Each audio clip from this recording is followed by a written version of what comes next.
राष्ट्र चेतना की जीवंत प्रतिमा मां भारती, ज्ञान के अधिष्ठात्री मां शारदे व युग तप और लोक कल्याण के अखंड ज्योति गुरु श्री गोरक्षनाथ जी तथा मंच के बाईं ओर इनके चरणों में पुष्प अर्पित करने की कृपा करें।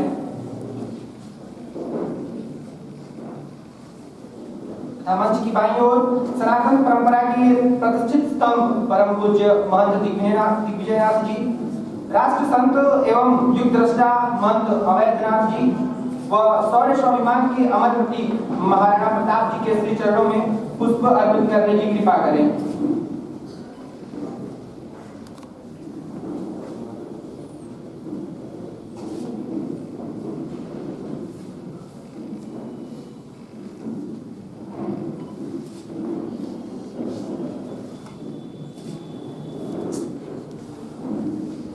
मैं आप सभी के बीच में विद्यालय की छात्राओं को मां शारदे की आराधना हेतु आमंत्रित करता हूँ।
लोक साधना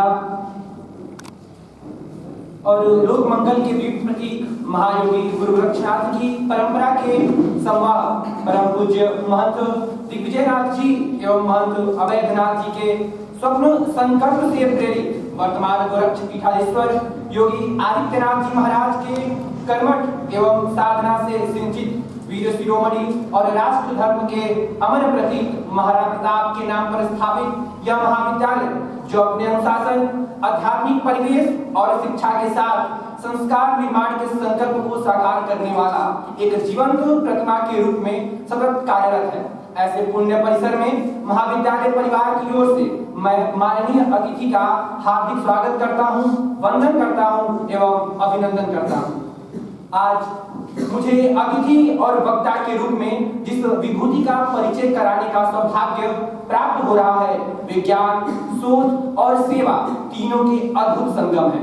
डॉक्टर शैलेश कुमार सिंह जी विधि के प्रखर अध्येता, चिंतन के गंभीर साधक और शिक्षा जगत के उज्ज्वल नक्षत्र दीनदयाल उपाध्याय गोरखपुर विश्वविद्यालय के विधि विभाग के सहायक आचार्य के रूप में आप अपनी सेवाएं प्रदान कर रहे हैं। 2 दशकों से अधिक का आपका अध्यापन जीवन अनेक संस्थानों से विधि शिक्षा को नई दिशा देने वाला रहा है। आपकी विद्वता का परिचय आपकी 6 से अधिक महत्वपूर्ण पुस्तकों में मिलता है। National security law, white colour crime, lecture on law of crime आदि कई सारी पुस्तकें इनके द्वारा संपादित की गई हैं। इन पुस्तकों ने विधि जगत के शोधार्थियों और विद्यार्थियों के लिए मार्गदर्शक दीपक का कार्य किया है। आपके दर्जनों शोध पत्र और पुस्तक अध्याय राष्ट्रीय अंतर्राष्ट्रीय जर्नलों की शोभा बढ़ाते हैं। राष्ट्र, समाज और शिक्षा में आपकी कुशलता को देखते हुए आपको 12,000 से अधिक विद्यालयों का संचालन करने वाली तथा सामाजिक व सांस्कृतिक मूल्यों को शिक्षा के माध्यम से प्रसारित करने के लिए समर्पित विद्या भारती के गोरक्ष प्रांत के प्रांत मंत्री का दायित्व प्रदान किया गया है। आपका जीवन शिक्षा, संस्कार और राष्ट्र धर्म त्रिवेणी के समान है। संक्षेप में कहूं तो आप शिक्षक हैं तो प्रेरणा के स्रोत, शोधकर्ता हैं तो गहनता के प्रतीक, लेखक हैं तो विचारों के आलोक और समाज सेवी हैं तो राष्ट्र धर्म के प्रहरी। ऐसे बहुयामी व्यक्तित्व का हमारे बीच होना हम सबके लिए गौरव और परम सौभाग्य की बात है। आपके स्वागत व सम्मान हेतु मैं हम सभी के मार्गदर्शक व भूगोल विभाग के अध्यक्ष डॉक्टर विजय कुमार चौधरी सर जी से सादर आग्रह करता हूं कि माननीय मुख्य अतिथि जी को स्मृति चिन्ह और महाविद्यालय प्रकाशन की पुस्तकें प्रदान कर स्वागत और सम्मान करें।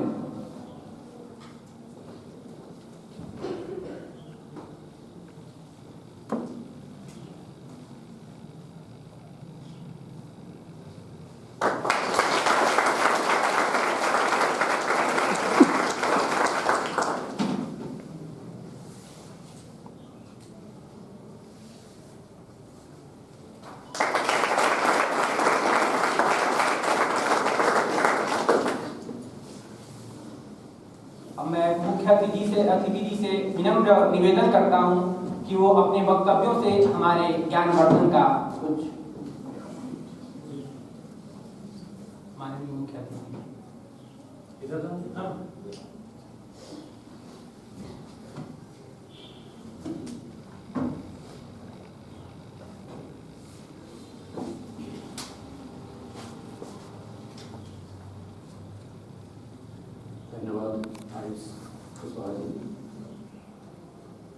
मैं सोच रहा हूँ कि जहाँ ऐसे विद्या के मंदिर में संचालक इतना उत्कृष्ट होगा तो वहाँ की शिक्षा पद्धति है वो कितना उत्कृष्ट रहती है। संचालक ने मेरा परिचय कराया, विषय को रखा, मात्र उनके संचालन कौशल से ही अपने आप को नर्वस महसूस कर रहा है।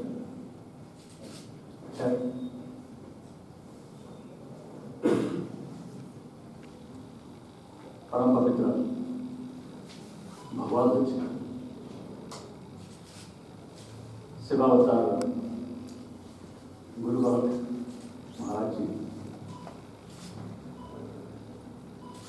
राष्ट्रीय और अंतर्राष्ट्रीय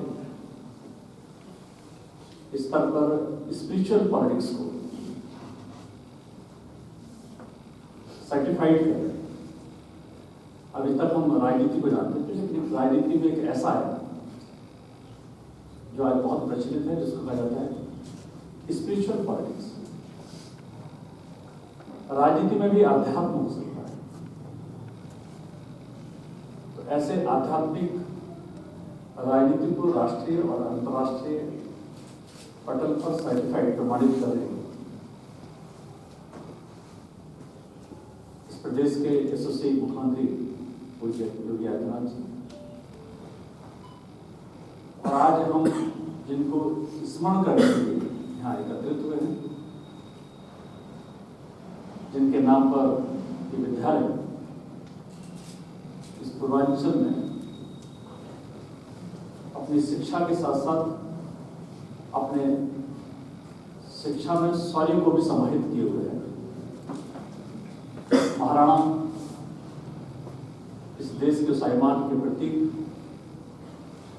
महाराणा प्रताप, उनके चरणों में श्रद्धांजलि अर्पित करते हुए अपनी बात को प्रारंभ करूंगा। मंचस्थ हमारे अध्यक्ष और आज के कार्यक्रम के अध्यक्ष डॉक्टर विजय कुमार चौधरी जी, साथ ही मैंने जिनके बारे में कहा जो कुशल संचालन कर रहे हैं, अनुज श्री आयुष कुशवाहा जी।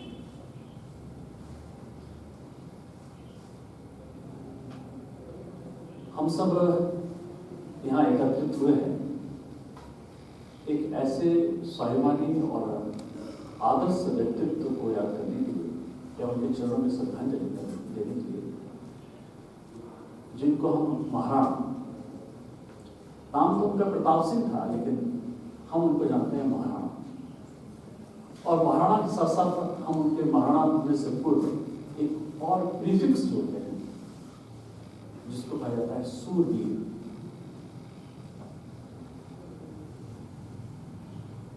हम सब भारत में इतिहास को पढ़ते तो रहे, लेकिन भारतीय दृष्टि से कभी हमने अपने उस गौरवशाली इतिहास को शायद आज तक ठीक से महसूस नहीं किया। पिछले एक दशक से शायद वास्तव में हम अपने इतिहास को जानने का प्रयास कर रहे हैं, अभी जानने का प्रयास कर रहे हैं। हमारा जो इतिहास हमको पढ़ाया गया, जिन किताबों में हमारे इतिहास को लिखा गया,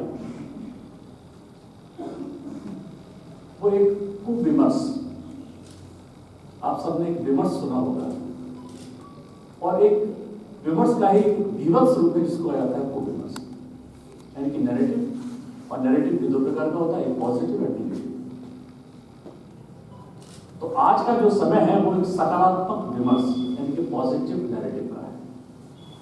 और हम सब ने अपने जो इतिहास को पढ़ा, जिस इतिहास को समझा, जिस लिखे हुए इतिहास को पढ़ करके हमने अपनी परीक्षाओं को दिया, वो था कुविमर्श यानी कि नेगेटिव नैरेटिव। पिछले एक दशक से उस नेगेटिव नैरेटिव को पॉजिटिव नैरेटिव में बदलने का प्रयास जारी है, और उस पॉजिटिव नैरेटिव को खड़ा करने में शायद आपके इस महाराणा प्रताप शिक्षा संस्थान है, इसकी बहुत बड़ी भूमिका है। मेरे ख्याल से भारत के आजादी के बाद यही एक ऐसा संस्थान था जिसने सकारात्मक विमर्श को रखने का प्रयास किया। उस दौर में हमारे इस विमर्श को भारत ने नहीं पहचाना, लेकिन पिछले एक दशक से हमारे इस सकारात्मक विमर्श को भारत ही नहीं बल्कि अंतर्राष्ट्रीय स्तर पर भी एक पहचान धीरे धीरे हम सबको मिली। महाराणा प्रताप का विषय हो और महाराणा प्रताप के विषय के साथ एक शब्द आता है महान। Who is great? एक प्रश्न हम सबके समझ रहा है। हमारे अध्ययन और अध्यापन की शैली में इंटरोगेटिव सेंटेंस वही सब शुरुआत करते हैं। तो महान, Who is great? कौन महान? ये विमर्श हम सबके मन में जब ये पूछा जाता है कौन महान, तो अगर हम इस नेगेटिव नैरेटिव की बात करें तो उस नेगेटिव नैरेटिव के साथ हमारा मन अपने आप कहना शुरू कर देता है अकबर। यह है ना, अकबर महान। हमारे मनों में उसको स्थापित किया कि महान हो। लेकिन हम सब विद्यार्थी हैं, मैं भी विद्यार्थी हूं, और विद्यार्थी का जो सबसे बड़ा चरित्र होता है वो होता है एनालिसिस है। तो महानता की क्या परिभाषा होनी चाहिए, इस महानता का विश्लेषण क्या होगा? भारतीय इतिहासकारों की अगर हम बात करें, भारतीय दार्शनिकों की अगर हम बात करें, थोड़ा सा हमारा मन भारतीय इतिहासकार और भारतीय जो दार्शनिक हैं उनको मानने को तैयार नहीं होता है। जैन जी, हम सब जैन जी हैं, तो हम सब भारत के दर्शन को मानने को अभी तैयार नहीं है, धीरे धीरे तैयार होते हैं। तो मैं उसमें एक अंतर्राष्ट्रीय या विदेशी ऑथर का नाम लेता हूँ या दार्शनिक का नाम लेता हूँ, जिसका नाम था मेगास्थनीज। सबने नाम सुना है? उन्होंने कहा कि महानता की परिभाषा क्या हो, भारतीय दृष्टिकोण। उन्होंने मैं थोड़ा एक नई बात आप सबके समक्ष रखने का प्रयास करा, बाकी तो हम सब पढ़ते रहते हैं महाभारत के बारे में कि अकबर महान क्यों और महाराणा प्रताप महान क्यों। इन दोनों में अगर महानता का विश्लेषण किया जाए तो कौन महान? अकबर भी एक योद्धा तो था, महाराणा प्रताप एक भारत के एक योद्धा, एक आदर्श व्यक्ति थे। लेकिन इन दोनों में अंतर क्या? योद्धा का मतलब जो रणक्षेत्र में जाए और अपनी वीरता का परिचय देकर के वीरता को हासिल करे, विजय को हासिल करे, वही तो युद्ध है। लेकिन अकबर का युद्ध कौशल और महाराणा प्रताप का युद्ध कौशल, दोनों में जमीन आसमान का। मेगास्थनीज लिखते हैं कि भारत की अपनी युद्ध परंपरा थी, या आज भी जो युद्ध परंपरा है, वो विश्व में जितनी भी युद्ध परंपराएं हैं उन सभी युद्ध परंपराओं में अत्यधिक न्याय से युक्त, अत्यधिक आध्यात्मिकता से युक्त और धर्म से परिपूर्ण। धर्म का मतलब क्या होता है? धर्म का मतलब केवल ईश्वर को याद करना, घंटा बजाना, शंख बजाना, ये नहीं होता है। अध्यात्म का मतलब होता है हम कोई भी कार्य क्यों ना करें, हम अपने अंतर मन से, अंतर मन को जानते हुए पूर्णतः विद द साइंस, तर्क के आधार पर हम जब उसको फील करते हैं वो अध्यात्म होता है। तो भारत का जो युद्ध परंपरा थी वो भी आध्यात्मिकता से परिपूर्ण थी। मैं सरल शब्दों में समझाने का प्रयास करूंगा। हम सब ने रामायण महाभारत को टीवी के माध्यम से देखा। जब वहां युद्ध होता है तो भारतीय युद्ध परंपरा के अनुरूप जब युद्ध उसमें हमने देखा तो कैसे युद्ध होता था? एक योद्धा अपने समकक्ष योद्धा से युद्ध लड़ता है। दो पक्ष होते हैं, तो राजा है वो किससे लड़ता था? सैनिक किससे लड़ते थे? सैनिकों से। और उसमें जो पदाधिकारी है वो अपने समकक्ष पदाधिकारियों से ही युद्ध लड़ते थे। क्या मुगलों ने ऐसा युद्ध परंपरा का निर्वहन किया? क्या मंगोलिया, भारत में जितने भी विदेशी आक्रांता आए, क्या उन विदेशी आक्रांताओं ने क्या अपने इस तरह के युद्ध कौशल को भारत में किया था? नहीं किया। लेकिन भारत की अपनी जो युद्ध परंपरा थी, महाराणा की अपनी जो युद्ध परंपरा थी, वो क्या थी कि राजा से लड़ेगा, सैनिक सैनिकों से। यहां तक कि यह भी देखते थे कि सामने वाले की जो ताकत है उस ताकत के लिए अनुरूप युद्ध लड़ा जाता था। और तो भारतीय सेनाएं, यानी कि महाराणा प्रताप की जो सेना थी, जब वो युद्ध लड़ती थी तो दुश्मन के स्त्रियों के चित्र का हनन भी करती थी। कभी ऐसा देखा कि भारत के योद्धाओं ने युद्ध लड़ा, महाराणा प्रताप ने युद्ध लड़ा और अपने दुश्मन के सेना की स्त्रियों को उठाने के लिए, या जो किसान थे, किसानों के साथ कोई व्यवहार किया, यानी कि दुश्मन के जो किसान थे, जो वंचित थे, जो सामान्य नागरिक थे, उनको किसी भी प्रकार से महाराणा की जो सेना थी उन्होंने कभी भी किसी भी प्रकार से कोई भी नुकसान नहीं किया। जो खेती है वो खेती का है, कहीं उसको उजाड़ा नहीं है। वहां पर जो व्यवसायी लोग थे उनको उजाड़ा नहीं है, उनकी स्त्रियों को, उनकी बच्चियों को, उनकी लड़कियों को उठाया नहीं है। लेकिन अकबर जो मुगल सेनाएं थी उन्होंने क्या किया? क्या उन्होंने इस तरह की युद्ध की नीति को बनाया गया? अब कौन माना, महाराणा या अकबर? बात समझ आ रही है? तो भारत की अपनी, क्योंकि यहाँ एनसीसी के कैडेट्स बैठे हैं, वो जानते हैं कि what is the definition of the war, युद्ध की क्या परिभाषा है, युद्ध को कैसे जाना है। तो भारत का जो युद्ध परंपरा थी वो भी क्या थी? धर्म। वो क्या थी? आध्यात्मिकता से युक्त। वो क्या थी? नैतिकता से युक्त। यानी कि जो हमारा दुश्मन था, जिससे हम लड़ते थे, अगर उसकी पत्नी है तो उसकी पत्नी को हमने क्या, किस रूप में देखा? मां के रूप में देखा। किसके रूप में देखा? बहन के रूप में। उसकी बिटिया को हमने किसके रूप में देखा? अपनी पुत्री के रूप में देखा। लेकिन आक्रांता भारत में अकबर आया, औरंगजेब आया, तमाम ऐसे जो लोग आए, क्या उन्होंने अपने दुश्मन की पत्नी को क्या उन्होंने मां के रूप में देखा? क्या बहन के रूप में देखा? क्या बेटी के रूप में देखा? लेकिन महाराणा की सेना हमेशा इस धर्म का पालन।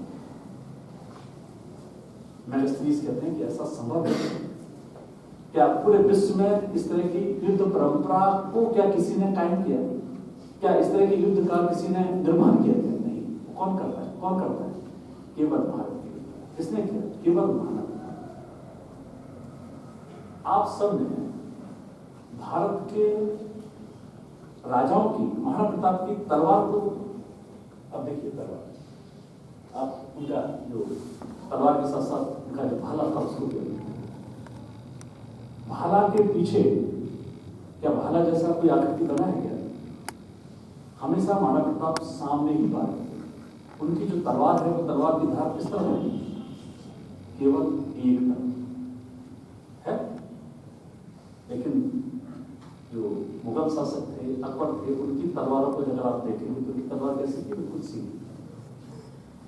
तो मिलिट्री साइंस के स्टूडेंट्स होंगे वो समझ रहे हैं, दोनों तरफ धार, और जो सीधा भी होता था सामने वो कैसा होता था? भाला के रूप में। यानी कि नीचे भी क्या लगा रहता है कि जिधर भी वो तलवार जाए वो तलवार उधर क्या करे? हिंसा, नुकसान करे। लेकिन हमारे महाराणा की जो युद्ध कौशल था, युद्ध कौशल क्या था?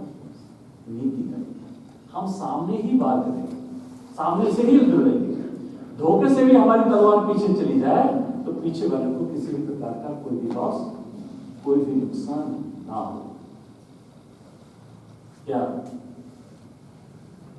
विदेशियों ने, क्या अकबर ने, क्या भारत में विदेशी आक्रांताओं ने क्या इस तरह के युद्ध नीति या युद्ध कौशल को अप्लाई किया गया? कौन वहां?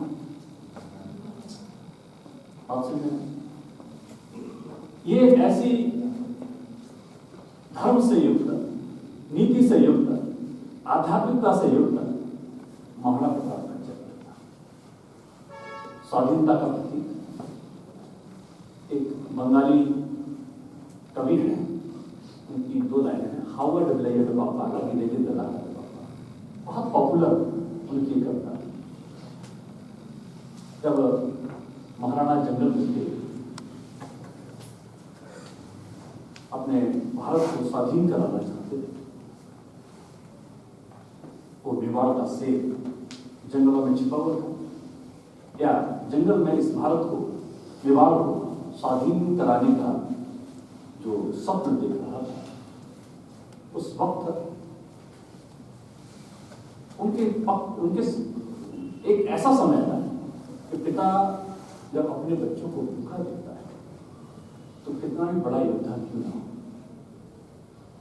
वो भी पिघल जाता है। हावर्ड ब्लेड पापा लगी लेकिन दला पापा। तो जब महाराणा अपने बच्चों को रोटियां खिला रहे थे, घास की रोटियां खिला रहे थे, तो बिल्ली आती है और बिल्ली उस घास की रोटी को झपट करके ले जाती है।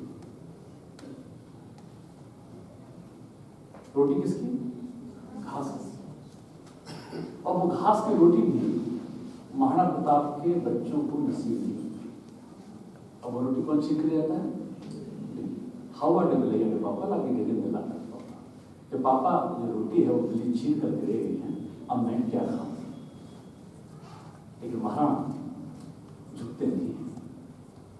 महाराणा अपना स्वाधीन भारत को बनाने के लिए अपनी सेनाओं का निर्माण करते हैं। सर्वस्पर्शी का मतलब भारत का एक ऐसा समाज जिसको आज भारतीय संविधान में शेड्यूल्ड ट्राइब की संज्ञा प्राप्त है। बंजारा, जंगल में रहने वाले शेड्यूल्ड ट्राइब्स। आपने शायद पिंडारी मूवी देखा, एक कौन सी मूवी आई थी जिसमें पिंडारी थे? बाहुबली। पिंडारी का जो ऑरिजिन माना जाता है वो गोरखपुर ही माना जाता है। पिंडारी आपने बस्ती में देखा होगा, कई डॉक्टर्स भी हैं जो अपने नाम के आगे पिंडारी लिखते हैं। पिंडारी गौड़, जो गौड़ का समाज है, गौड़ जो जंगल में हमारी जो प्रजातियां थी, जो समाज था, आदिवासी लोग, उन सब से मिलकर सर्वस्पर्शी उन योद्धाओं को जोड़ करके महाराणा ने अपनी सेना को तैयार। शायद हम आज महाराणा को अपने पूर्वज के रूप में शायद उतना याद नहीं करते जितना वो समाज अपने आदर्श पूर्वज के रूप में महाराणा प्रताप तैयार है। हम देखेंगे उनके जो टेंट लगे होते हैं, उन टेंट्स में शायद कुछ हो या ना हो, लेकिन महाराणा प्रताप की तस्वीर जरूर लगी। उनके पहनावा, उनके देखने में, उनकी मुझे भी महाराणा प्रताप की तरह, हम सब तो मुझे अब कटा लेते हैं। वो अपने पूरे जीवन चरित्र में महाराणा प्रताप को आज भी अपने इसमें जोड़ करके अपने जीवन से निकालते हैं।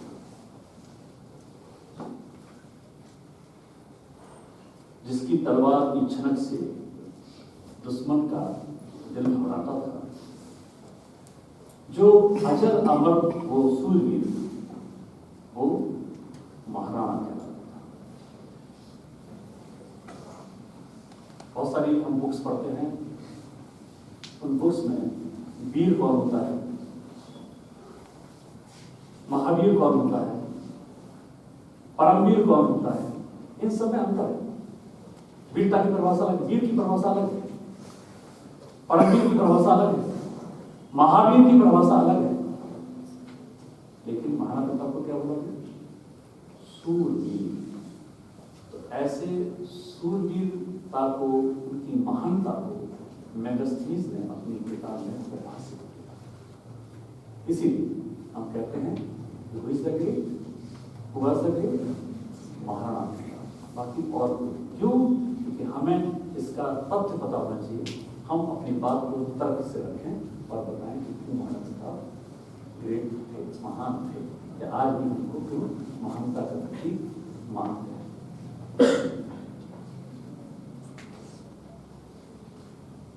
19 जून जब महाराणा प्रताप का एक तरह से उनको अंतिम समय निकला था, उनके बारे में कई धारणाएं हैं, लेकिन वास्तविकता यह है एक नरभक्षी को मारने के लिए महाराणा प्रताप ने धनुष से अपने बाण चलाया, और धनुष से अपने बाण को चलाते वक्त उनकी जो आंखें थी वो खिंच गई। आंखें खिंचने से उनकी आंख में इंफेक्शन हो गया, और 3 महीने तक लगातार इंफेक्शन रहा। 3 महीने उनकी आंतों में इंफेक्शन के बाद उन्होंने अपने प्राण त्याग दिए।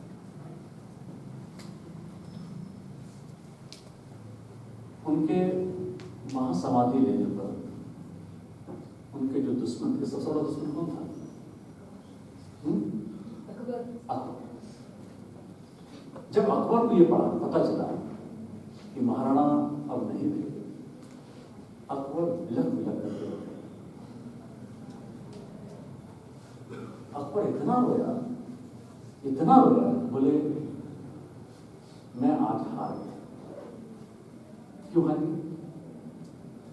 क्योंकि वो महाराणा प्रताप को अपनी दास्तान में नहीं रख पाए। उन्होंने कहा कि मेरे जीवन में एक ऐसा राजा जो अपनी स्वाधीनता के लिए, अपने देश की स्वाधीनता के लिए काम करता रहा। मेरी दास्ता को उसने स्वीकार नहीं किया, तमाम प्रकार के उन्होंने अवरोध किए, लेकिन उसके बावजूद भी मेवाड़ का वो रत्न, मेवाड़ का अपना एक अलग इतिहास है। मेवाड़ के रत्नों में अगर हम बात करें तो बप्पा रावल, कुमार प्रथम, महाराणा अमीर, महाराणा कुंभा, महाराणा सांगा, उदय सिंह और उदय सिंह के पुत्र महाराणा प्रताप सिंह और प्रताप सिंह के पुत्र अमर सिंह। इस मेवाड़ वंश में एक परंपरा थी, जब किसी राजा का निधन होता था तो उसका पुत्र उसको मुखाग्नि नहीं दे सकता, तो पुत्र आता ही नहीं था। लेकिन महाराणा प्रताप के निधन के बाद, ये मैं उन फैक्ट्स को बता रहा हूं जो शायद हम सब थोड़ा कहीं ना कहीं हम सच होते हैं, उनके पुत्र अमर सिंह ने इस परंपरा को तोड़ा और उस परंपरा को तोड़ करके प्रताप सिंह ने महाराणा प्रताप को मुखाग्नि दी। ये मेवाड़ वंश का पहली एक ऐसी घटना थी जहां अमर सिंह ने महाराणा प्रताप को मुखाग्नि दी और उस परंपरा, क्योंकि अमर सिंह के बारे में कहा जाता है कि अमर सिंह बहुत ही पितृ भक्त, अपने पिता के भक्त थे, अपने पिता की पूजा करते थे, और इस तरह से आज ही के दिन महाराणा प्रताप को अमर सिंह ने मुखाग्नि दी। और हमारे मध्य एक ऐसा नैतिक, आध्यात्मिक और हमारे इस गौरवशाली इतिहास का एक डिफरेंट आइडियल पर्सन, जिनको हम आज महान महाराणा प्रताप के रूप में कह सकते हैं, आज ही के दिन उनके पुत्र अमर सिंह ने मुखाग्नि दी। और उसी परंपरा आप जिस विद्यालय में पढ़ रहे हैं, सिसोदिया वंश, महाराणा सिसोदिया वंश को बिलोंग करते थे, और उसी सिसोदिया वंश से पूज्य महाराज दिग्विजयनाथ जी, अवैधनाथ जी और अब योगी आदित्यनाथ, उसी सिसोदिया वंश को। कुछ दिन पूर्व जब राम मंदिर नहीं बना था, राम मंदिर से पहले हम सबको ये लगता था कि शायद राम मंदिर बन नहीं होगा, लेकिन ज्योतिषी टाइम्स ऑफ इंडिया में आर्टिकल अपना पब्लिश किया और उन्होंने कहा कि भारत में अयोध्या में मंदिर तभी ही बन पाएगा जब वहां सिसोदिया वंश का शासन। लोकतंत्र में राजा तो नहीं, लेकिन लोकतंत्र में लोकतंत्र के अनुरूप एक शासक के रूप में उत्तर प्रदेश के योगी आदित्यनाथ मुख्यमंत्री के रूप में विराजित, और 500 से अधिक वर्षों से जो हमारी गुलामी का प्रतीक का स्थान था, राम का जो गौरव था, राम का गौरव का स्थान था, राम की जन्म स्थली, वहां पर भगवान राम का मंदिर बनकर। मैं ये बात इसलिए बता रहा हूं कि जो सिसोदिया वंश, मेवाड़ वंश का जो आदर्श व्यक्तित्व है, वो आज भी हम सब के मध्य है। और आप देखिए कि राष्ट्रीय और अंतर्राष्ट्रीय स्तर पर आपके विद्यालय के संस्थापक, चलाने वाले योगी आदित्यनाथ किस तरह से उसी महाराणा प्रताप के आदर्श के अनुरूप अपने शासन को चलाने का प्रयास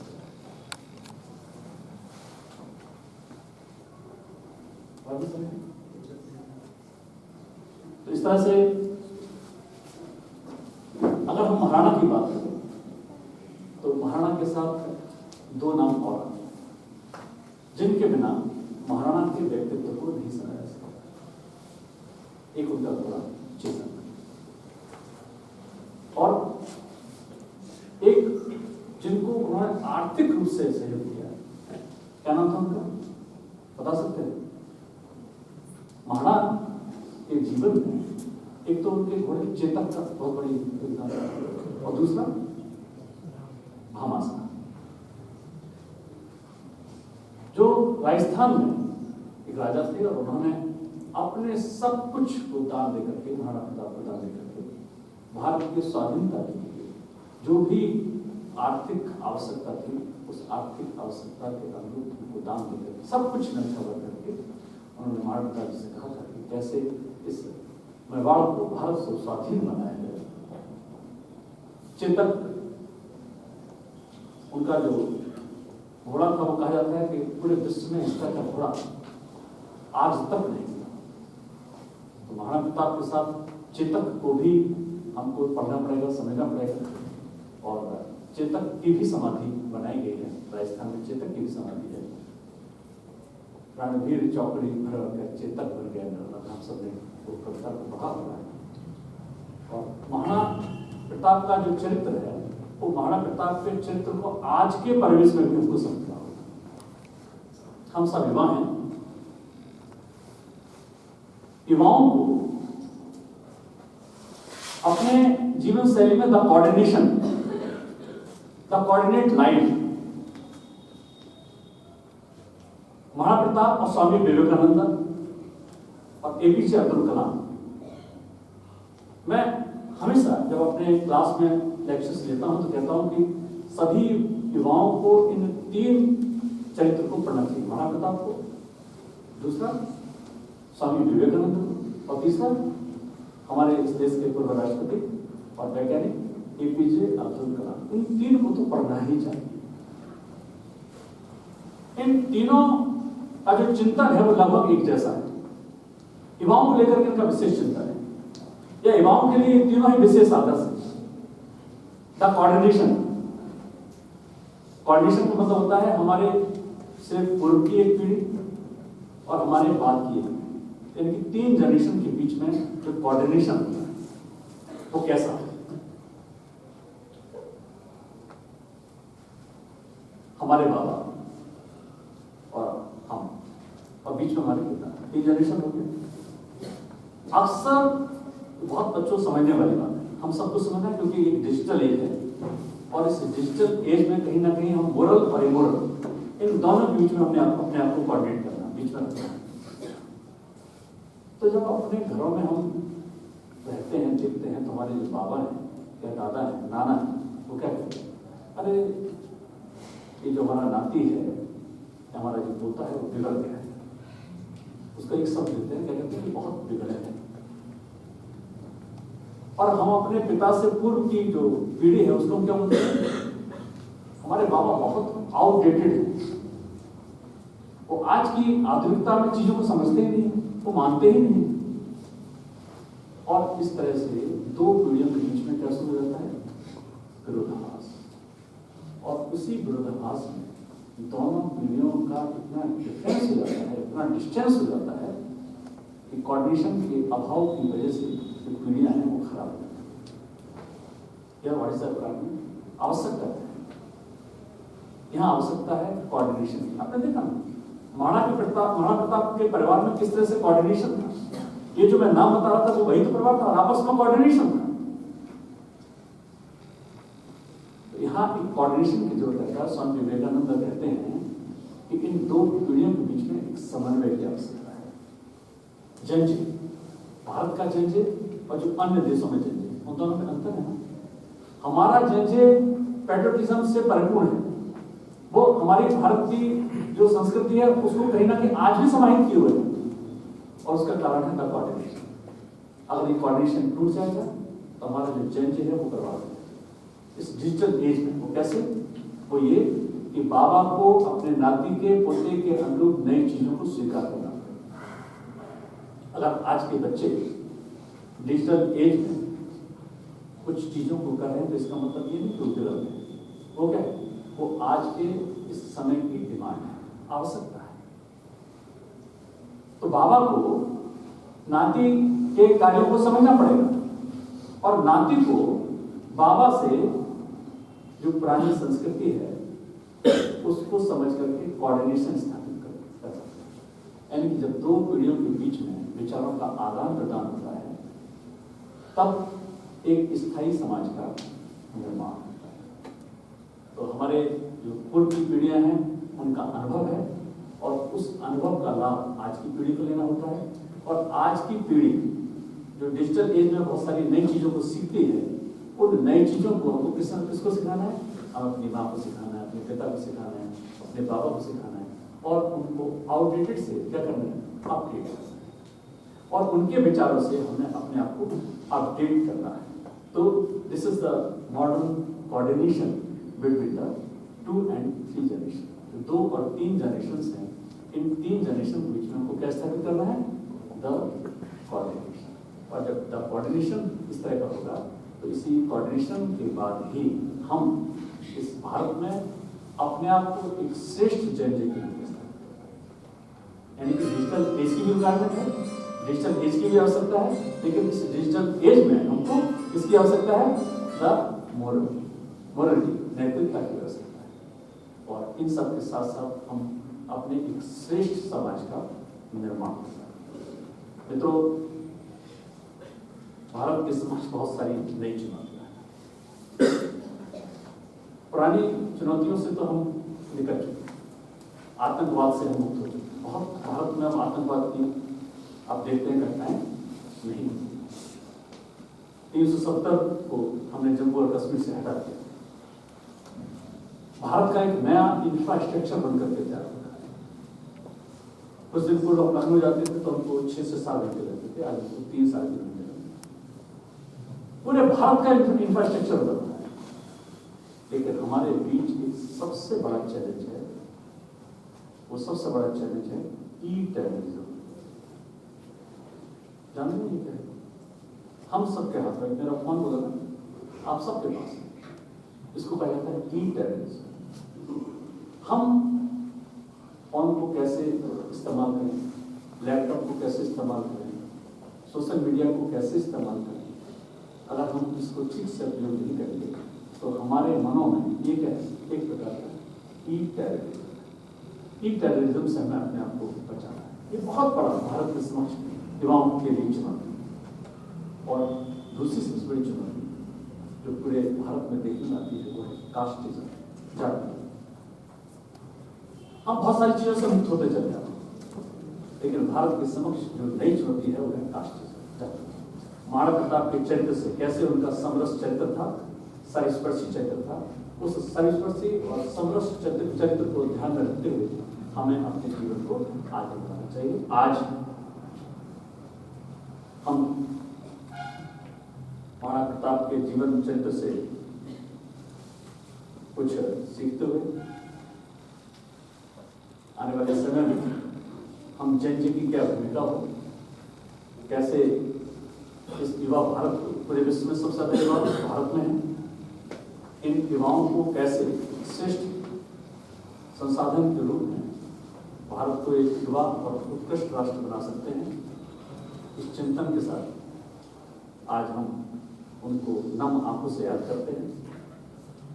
और भविष्य में हम आपसे और आप हमसे एक दूसरे से आशा और विश्वास के साथ महाराणा प्रताप के सपनों का एक स्वाभिमानी स्वाधीन राष्ट्र का निर्माण करेंगे।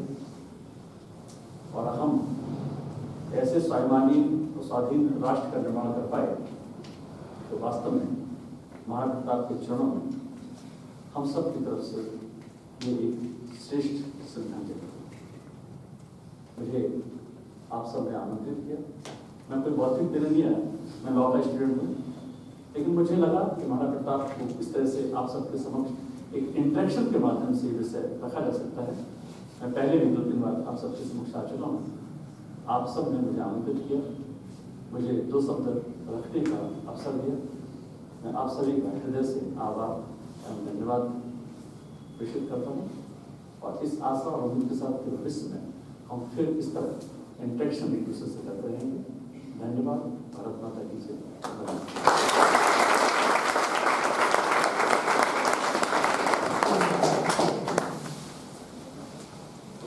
बहुत मुख्य अतिथि जी, आपके द्वारा बताए गए एक एक शब्द हम सभी के लिए लाभप्रद हैं। हम इसे आत्मसात करने की पूर्णतः प्रयास करेंगे।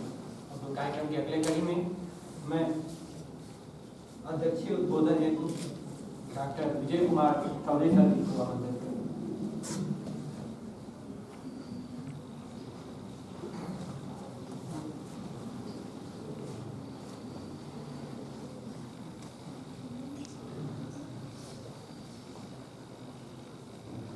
सर्वप्रथम मैं सभागार में उपस्थित हूँ, सभी का अभिवादन करता हूँ।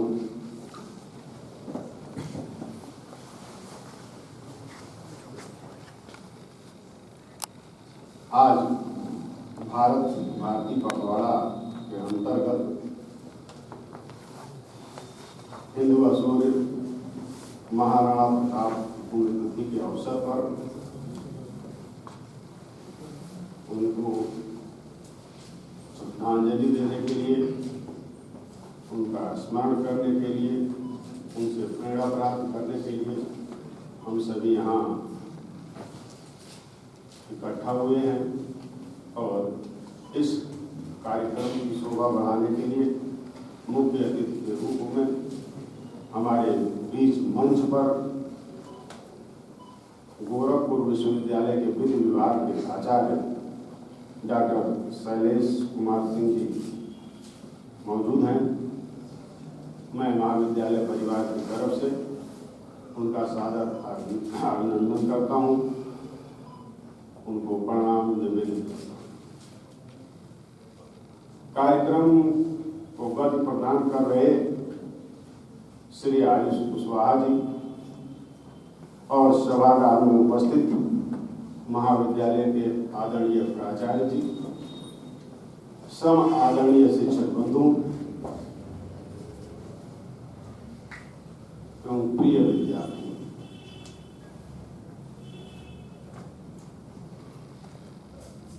महाविद्यालय और शिक्षा परिषद की स्थापना करने वाले दो महान विभूतियों के श्री चरणों में मैं प्रणाम निवेदित करते हुए अपनी बात को आपके समक्ष रख रहा हूं। अभी आपने महाराणा प्रताप से संबंधित हमारे मुख्य अतिथि महोदय से विशिष्ट जानकारी प्राप्त किया, उनके जीवन के बारे में आपको प्रेरणा मिली।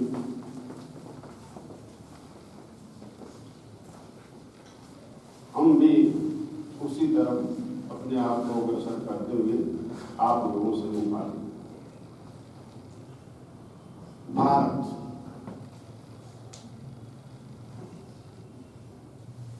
जब हम भारत या भारत माता की जय का उद्घोष करते हैं तो एक अनुभूति होती है और वो हम सभी अपने अंदर उसको महसूस करते हैं। कुछ लोग उसको अपनापन के रूप में महसूस करते हैं, कुछ लोग अपने घर के रूप में महसूस करते हैं, कुछ लोग देश के रूप में महसूस करते हैं। अनुभूतियां हैं, अलग अलग तरीके से हम अनुभव करते हैं भारत का, और हम कहते हैं भारत हमारा है, और उसी के साथ एक चीज जोड़ते हैं, हम भारतीय हैं। यहाँ भारत भारतीय, भारत को हम क्या कहते हैं, भारत माता, और माता कह देने से ही हमारे अंदर एक नया जोश, नया उद्वेग, एक श्रद्धा, एक विश्वास, एक समर्पण स्वयं जन्म लेने लगता है। भारत भूमि है, हम सभी की जननी है, हम लोगों का यही जन्म हुआ है, हम सभी लोग यहीं पले हैं और इसी मिट्टी में पले हैं। इसके लिए हम लोग जितना कर जाएं वो कम है। हमारा पूरा जीवन या सर्वस्व इस पर निछावर है। तमाम सपूत समयानुसार इस पर अपने आप को निछावर करते हुए आए हैं।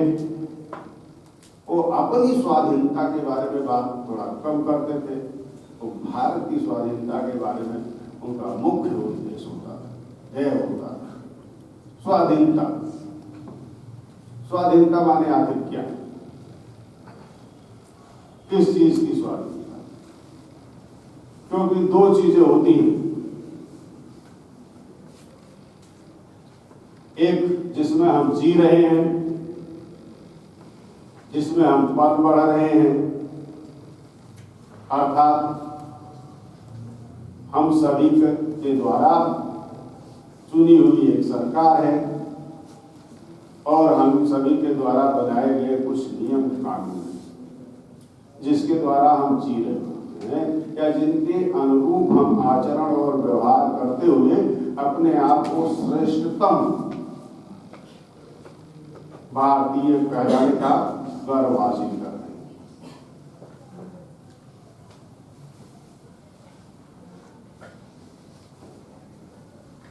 तो क्या हम उसी को स्वाधीनता मान लें, या जिस परिप्रेक्ष्य में महाराणा प्रताप थे वह उस समय की शासन व्यवस्था को अंगीकार कर लेते तो क्या वही स्वाधीनता होगी? नहीं। समय काल देश और परिस्थिति के अनुसार हर शब्द की व्याख्या और हर शब्द का माने बदलता रहता है, परिवर्तित होता रहता है। उस समय स्वाधीनता का अर्थ था अपनी आत्मरक्षा के लिए एक ऐसा परिवेश तैयार करना जो भारत भारती स्वतंत्रता के लिए या भारत भारती के आत्मसम्मान के लिए उपाधि। बहुत सारे राजा थे उस समय, पूरा राजपूताना था भरा हुआ था राजस्थान का। क्यों महाराणा प्रताप वो भी चाहते तो भी राजा महाराजा महाराजाधिराज की उपाधि धारण कर, लेकिन उन्होंने उनके वंश में किसी ने धारण नहीं किया। क्यों?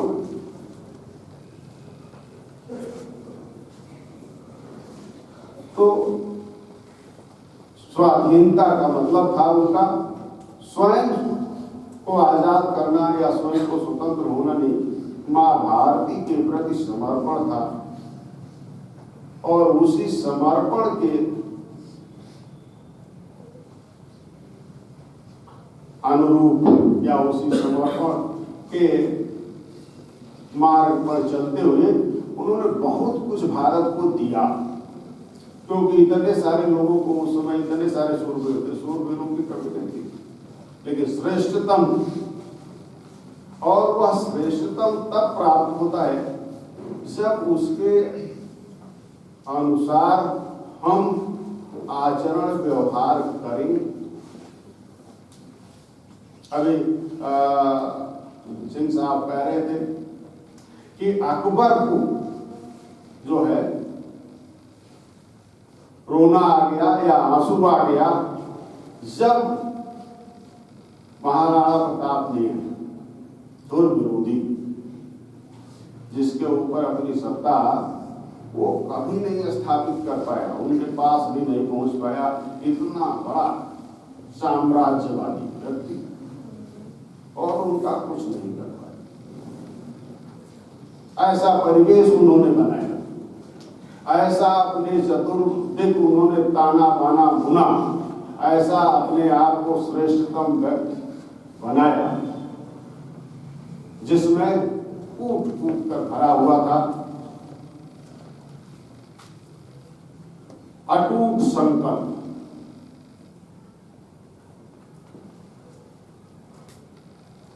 अटूट संकल्प एक है, एक अटूट संकल्प है। संकल्प रोज हम लेते हैं, रोज अपने आप से हम वादा करते हैं कि हम कल ये करेंगे, परसों वो करेंगे, नरसों वो करेंगे। रोज कुछ न कुछ अपने आप से कहते रहते हैं, कुछ न कुछ अपने आप को समझाने का प्रयास करते हैं।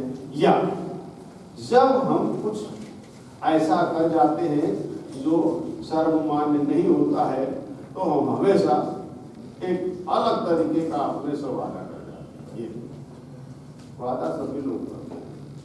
अटूट संकल्पता उनका कि हम जब तक रहेंगे अपनी धरा पर, जहां तक हमारा राज्य है, हम अकबर के या किसी व्यक्ति के, किसी भी आक्रांता के अधीन उसको नहीं होने। क्योंकि जितने लोगों को अकबर ने उनके पास भेजा था समझौता करने के लिए, 4 लोगों को, उसमें से 3 लोग भारतीय थे और तीनों राजपूत। उनका भी आन मान सम्मान स्वाभिमान रहा होगा, लेकिन उन्होंने अकबर की अधीनता स्वीकार कर दी, उसके झरोखे के सामने जाकर खड़ा होना अंगीकार कर दिया। ऐसा संकल्प होना चाहिए अपने कार्य के प्रति, अपने विश्वास के प्रति। इस तरीके का अटूट संकल्प होना चाहिए। हमको यहाँ उनसे प्रेरणा लेनी चाहिए।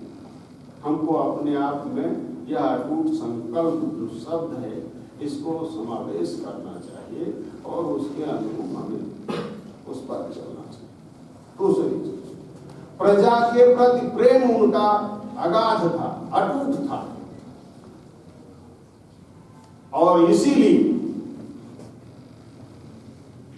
अंत तक उनकी प्रजा थी जो उनका साथ देती रही, और अंत तक सभी लोगों ने मिलकर अपने देश की या अपने राज्य की स्वाधीनता के लिए संघर्ष किया। इतना ही नहीं है, उन्होंने राजस्थानी कला और संस्कृति को भी आगे बढ़ाने के लिए बहुत कुछ किया। और हम लोग जानते हैं, लेकिन उसको थोड़ा हल्के में लेते हैं। जो पहले छापामार युद्ध शुरू हुआ, वो शुरू किया महाराणा प्रताप ने, और उसका पूर्ण रूपेण प्रेरणा ग्रहण करते हुए शिवाजी ने उसको अपने पद्धति में, अपने युद्ध कला में उसका समावेश किया। तो इतना प्रेरणादायी उनका वो व्यक्तित्व था कि उनसे प्रेरणा लेते हुए शिवाजी ने अपना काम किया। वीरता के बारे में आपने सुना है कि मरते दम तक वो डटे थे मैदान में। उन्होंने चाहे जो भी संकट आया, जब कहा जाता है कि उन्होंने घास की रोटियां खाई, कभी कभी होता क्या है कि बहुत ज्यादा जो विचारक और चिंतक होते हैं, या उस समय दरबारी कवि हुआ करते, वो जब इतिहास को लिखते हैं तो कुछ ज्यादा अलंकृत करते हैं, या आप यह कह सकते हैं कि कुछ ज्यादा राजा के विषय में ऐसा बहुत ज्यादा नहीं था, क्योंकि उनके साथ उनकी सेना थी और उनकी सेना वह यह आता है कि हम आज अपने जीवन में, आज के परिवेश में हम किस तरीके से उनके आदर्शों से, उनके विचारों से, उनके वीरता से, उनके शौर्य से या उनके राष्ट्र प्रेम से, राष्ट्र धर्म से अपने आप को कैसे जोड़ सकते हैं? क्या हम उसका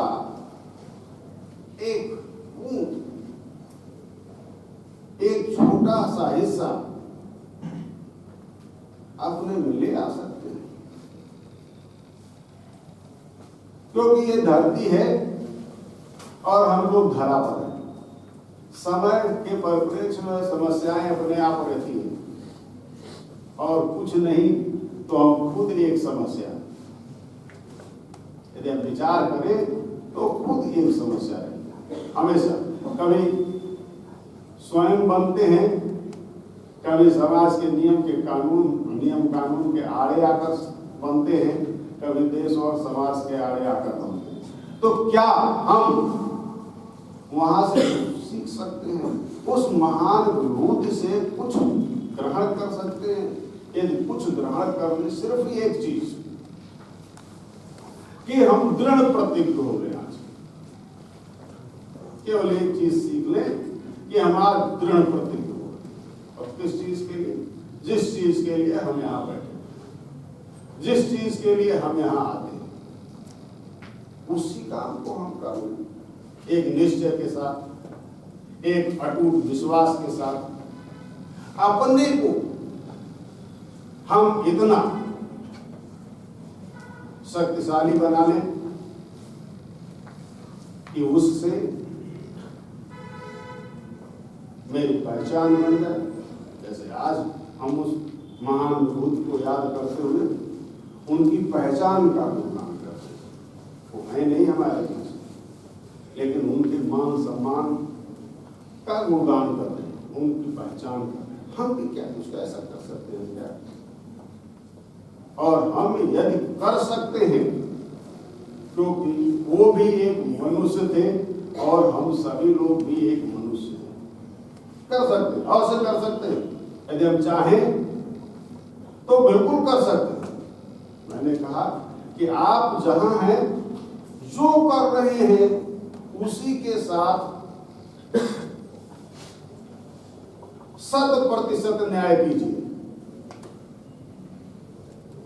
और यदि उसके साथ आप 100% न्याय कर ले गए तो आपका व्यक्तित्व ऐसा निखर कर आएगा कि हम जैसे तमाम लोग आपको झुककर नतमस्तक हो रहे हैं समाज में। आप देखिए, जिन्होंने अपने आप को बनाया है उनके सामने सभी नतमस्तक होंगे, आपके सामने भी नतमस्तक होंगे। और नतमस्तक होना ही महत्वपूर्ण नहीं होगा। आपके व्यक्तित्व का या आपका विकास होगा तो आपके घर परिवार का विकास होगा।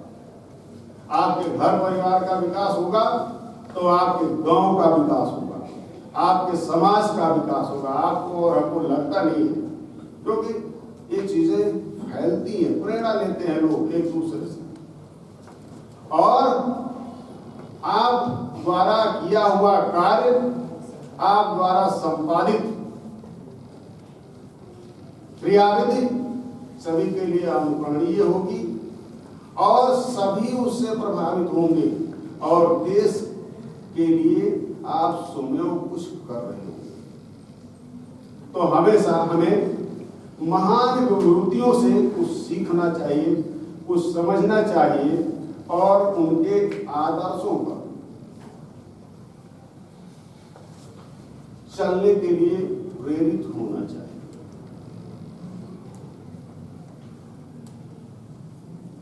या प्रेरणा या प्रेरित होना ये सौम्य होता है। ये भी ऐसा नहीं होता है कि जबरदस्ती आप में वो कुछ ऐसा है इंजेक्ट कर दिया जाए, ऐसा नहीं होगा।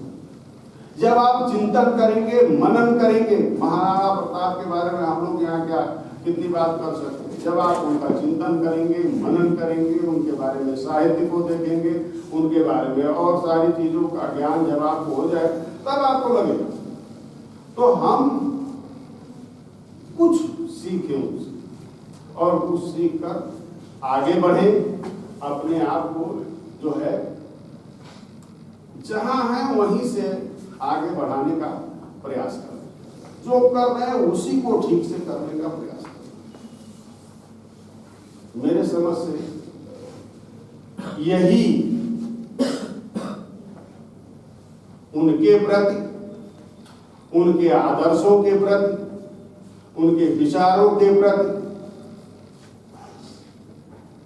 सच्ची श्रद्धांजलि होगी। केवल सुन लेने से कुछ नहीं होता। इसलिए आप सभी से अनुरोध है कि आप सभी लोग ऐसी महान विभूतियों से कुछ सीखें, प्रेरणा प्राप्त करें और अपने आप को आगे लाकर अपने भविष्य को उज्जवल बनाने के लिए सतत प्रयत्नशील रहें। मैं महाराणा प्रताप महाविद्यालय परिवार की तरफ से ऐसे महान विभूति के श्री चरणों में श्रद्धा सुमन अर्पित करता हूं और आज इस कार्यक्रम में पधारे विश्वविद्यालय के आचार्य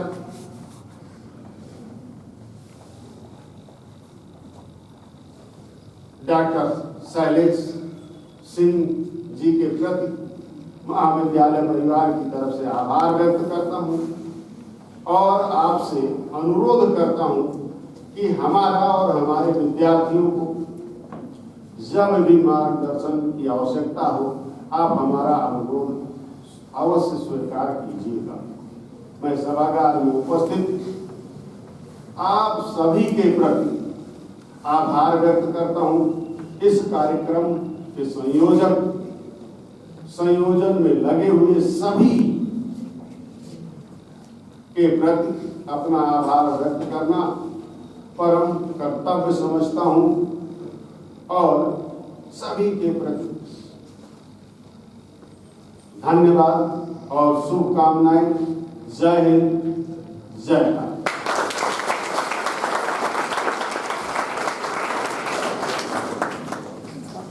बहुत बहुत धन्यवाद सर। आपने अपने ज्ञान रूपी जल से हम सभी को शिक्षित किया तथा हमने हम सभी को एक मार्गदर्शन दिया।